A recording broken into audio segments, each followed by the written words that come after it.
نحمده ونصلي على رسوله الكريم اما بعد فاعوذ بالله من الشيطان الرجيم بسم الله الرحمن الرحيم رب اشرح لي صدري ويسر لي امري واحلل عقدة من لساني يفقهوا قولي۔ عاشورہ کا روزہ 10ویں تاریخ کا روزہ، جب آپ سے اس دن کے روزے کے بارے میں پوچھا گیا تو آپ نے فرمایا یہ روزہ گزرے ہوئے ایک سال کے گناہوں کا کفارہ بن جاتا ہے، یعنی پچھلے محرم سے لے کے اب تک کے جو گناہ ہوں گے وہ انشاءاللہ معاف ہوں گے، صغیرہ گناہوں کی طرف اشارہ ہے۔ اس دن کا روزہ جو ہے یہ مستحب ہے۔ جابر کہتے ہیں کہ رسول اللہ صلی اللہ علیہ وسلم ہمیں عاشورہ کا روزہ رکھنے کا حکم دیتے، ہمیں اس کی ترغیب دیتے اور اس موقع پر ہماری نگرانی فرماتے، یعنی رکھا ہے کہ نہیں۔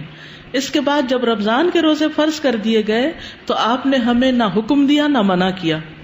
اور نہ اس موقع پر ہماری نگرانی کی، یعنی نفلی روزہ ہو گیا، مستحب ہو گیا۔ حضرت عائشہ سے روایت ہے کہ جاہلیت کے ایام میں عاشورہ کے دن کا روزہ رکھا جاتا تھا، جب اسلام آ گیا تو اب جو چاہے اس کا روزہ رکھ لے اور جو چاہے اسے چھوڑ دے۔ لیکن نبی صلی اللہ علیہ وسلم نے 2 دن کے روزے کا ارادہ کیا، یعنی 9 اور 10 کا۔ عبداللہ بن عباس کہتے ہیں جب رسول اللہ صلی اللہ علیہ وسلم نے یوم عاشورہ کا روزہ رکھا اور اس کا روزہ رکھنے کا حکم دیا تو صحابہ نے عرض کی اللہ کے رسول یہی دن ہے جس کی یہود و نصارہ تعظیم کرتے ہیں۔ اس پر رسول اللہ صلی اللہ علیہ وسلم نے فرمایا جب آئندہ سال ہوگا تو اگر اللہ نے چاہا تو ہم 9ویں دن روزہ رکھیں گے۔ کہا اس کے بعد آئندہ سال نہیں آیا کہ رسول اللہ صلی اللہ علیہ وسلم وفات پا گئے۔ ٹھیک ہے،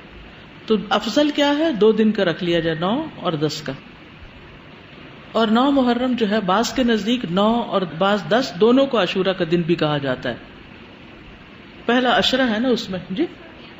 نہیں 11 والی روایت ضعیف ہے، یعنی بعض کہتے ہیں 10 اور 11 بھی رکھ سکتے ہیں، لیکن یہ کہ 11 تاریخ کے روزے کی روایت ضعیف ہے، اصل میں 9 اور 10 ہی ہے۔ ابن القیم کہتے ہیں کہ ابن عباس کا یہ کہنا تم محرم کا چاند دیکھو تو گنتے رہو اور 9ویں تاریخ کے دن کی صبح روزے کی حالت میں کرو، تو اس سے مراد یہ نہیں کہ عاشورہ 9ویں تاریخ کو کہتے ہیں، بلکہ ان کی مراد یہ ہے کہ 10ویں سے پہلے 9ویں کا روزہ بھی رکھو، کیونکہ آپ نے فرمایا تھا کہ اگر میں زندہ رہا تو روزہ رکھوں گا، تو یہ ایک طرح سے آپ کی سنت ہو گئی، کیونکہ آپ نے اس کے بارے میں خود صحابہ کو ترغیب دلائی۔ بچے چلیں اگر 2 نہیں رکھ سکتے تو 1 تو رکھوائیں۔ اور یہ جو الفاظ ہیں نا سلسلۃ الاحادیث الضعیفہ کے کہ اگر میں زندہ رہا تو یوم عاشورہ سے 1 دن پہلے یا 1 دن بعد میں روزہ رکھنے کا حکم دوں گا، یہ روایت ان الفاظ سے منکر ہے، یعنی اس کا انکار کیا گیا ہے، اس کی سند ضعیف ہے۔ اسی طرح ابن عباس کا بھی ایک قول ہے جو نبی صلی اللہ علیہ وسلم سے وہ روایت کرتے ہیں